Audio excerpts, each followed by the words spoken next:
Luke 15.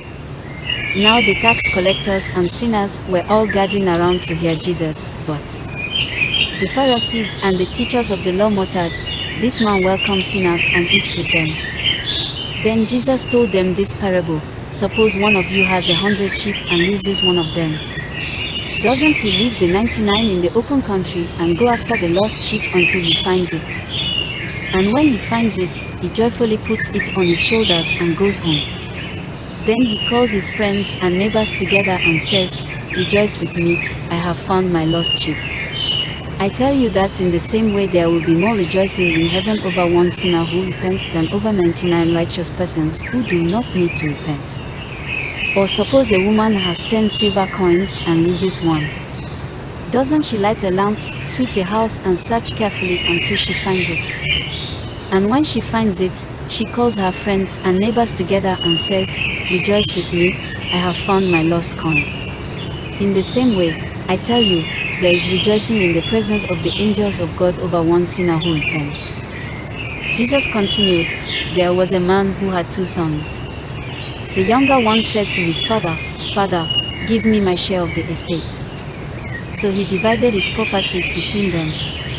Not long after that, the younger son got together all he had, set off for a distant country, and there squandered his wealth in wild living.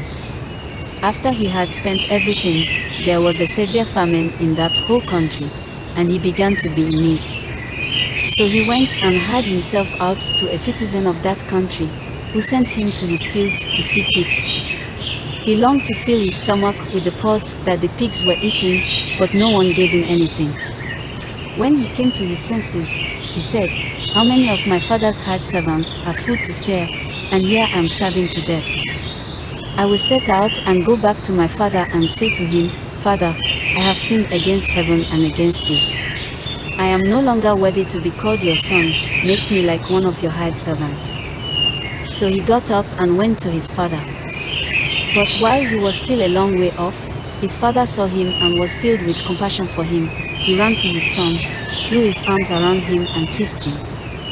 The son said to him, 'Father, I have sinned against heaven and against you. I am no longer worthy to be called your son.' But the father said to his servants, 'Quick, bring the best robe and put it on him. Put a ring on his finger and sandals on his feet. Bring the fattened calf and kill it. Let's have a feast and celebrate. For this son of mine was dead and is alive again, he was lost and is found.' So they began to celebrate. Meanwhile, the older son was in the field. When he came near the house, he heard music and dancing.